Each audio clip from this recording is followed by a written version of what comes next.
यमुना को साफ करने के लिए 6 एक्शन प्लान्स, नए सीवर ट्रीटमेंट प्लांट बनेंगे। जो एग्जिस्टिंग प्लांट्स हैं उनकी कैपेसिटी बढ़ेगी। इनमें मोस्टली प्लांट्स पुरानी टेक्नोलॉजी पे चल रहे हैं, तो इनकी टेक्नोलॉजी बदल रहे हैं। पुराने ट्रीटमेंट प्लांट्स 4 गंदे नाले जो हैं इनका हम एक अलग टेक्नोलॉजी का इस्तेमाल करके कहीं पे कहीं ले जाना नहीं पड़ेगा, उसकी सफाई करेंगे। जो इंडस्ट्री ट्रीटमेंट के लिए वेस्ट नहीं भेजेगी उस इंडस्ट्री तक बंद किया जाएगा। दिल्ली में जितने झुग्गी झोंपड़ी क्लस्टर्स, इन झुग्गी झोंपड़ी क्लस्टर्स में उनके टॉयलेट्स हैं, वो टॉयलेट्स का सारा गंदगी जो है कुछ जगह तो सीवर में जाता है, लेकिन कई जगह तो ये बारिशों के पानी वाली नाली में बहा दिया जाता है। उसको स्ट्रॉन्ग वाटर सीवर में उसको अटैच किया गया और हमने तय किया कि आपके घर के सीवर तक का कनेक्शन हम खुद ही लगा देंगे। जितने मौजूदा हमारा सीवर नेटवर्क है उस पूरे नेटवर्क की डीसिल्टिंग और इसकी रिहेबिलिटेशन का काम शुरू कर दिया। 2025 फरवरी तक यमुना के जरिए साफ। यमुना सर, एक टॉपिक था जिसपे रिपोर्ट आई कि तकरीबन 7,000 करोड़ रुपए 2023 तक खर्च हो गए थे। रिपोर्ट वगैरह सभी कुछ नहीं कहूँगा। यमुना का मैं बता देता हूँ, यमुना गंदी क्यों है, यमुना मैली क्यों है। यमुना पैसे खर्च नहीं हुए 7,000 करोड़? नहीं, कोई नहीं। दिल्ली पॉल्यूशन डिपार्टमेंट की तरफ से ये डेटा दिया गया था। कहाँ खर्च हुआ? वो तो आप लोग बताओगे, पैसे आप लोग के पास दिया होगा। मैं हमारी जेब में गया, हमारे पास चुनाव लड़ने को पैसा नहीं है, फिर आप आरोप लगा दो तो 7,000 करोड़ खा गए।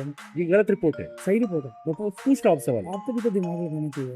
ते हिंदू से लेकर देश के सारे अखबार में खबर थी सर। क्या से 7,000 करोड़ 2023 तक यमुना को लेकर जो पैसा बजट दिया गया था 7,000 करोड़। तो ये आपको लगता है? मुझे नहीं पता रिपोर्ट क्या थी, रिपोर्ट में पढ़ूंगा तो उसकी डिटेल्स।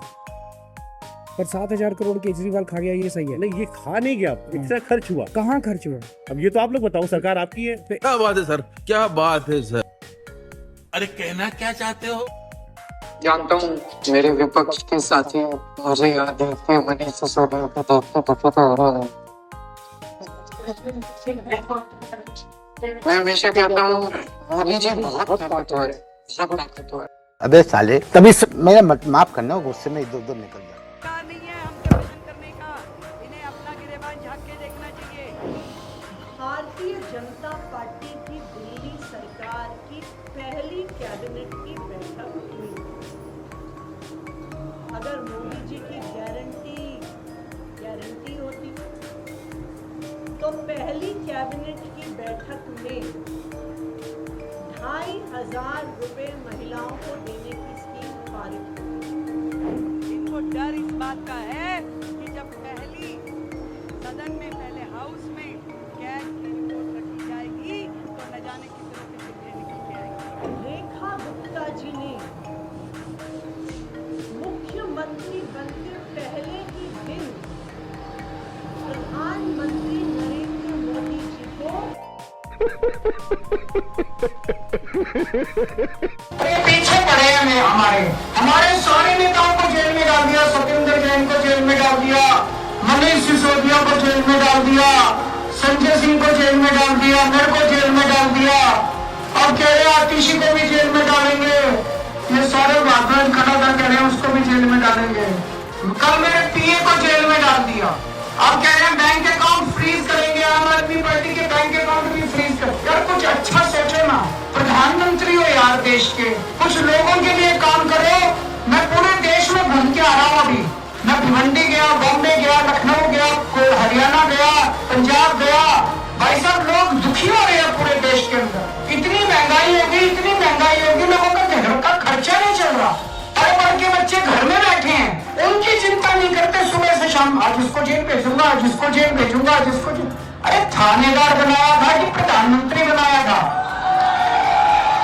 वाह क्या सीन है, वाह क्या सीन है। तो मेरा सबसे एक तो ये निवेदन है कि आपको जिन जिन लोगों को लगता है बिल गलत आ रहे हैं, बिल भरने की जरूरत नहीं है, फाड़ के फेंक दो। अच्छा, मैं ठीक करा दूंगा। अभी मजा आएगा ना भिड़ो। दूसरी चीज, हम एक स्कीम लाए हैं, ठीक। उस स्कीम के तहत ये जैसे मैंने बताया ओके रीडिंग वालों का के हिसाब से निकालेंगे तो 95% दिल्ली के जीरो हो जाएंगे बिल। तू समझा? हाँ। नहीं, तू समझा नहीं। लेकिन बीजेपी वालों ने एलजी बीजेपी वालों ने एलजी को क्या कि ये स्कीम रुकवा दी दिल्ली के अंदर। बड़ा हरामी हो बेटा।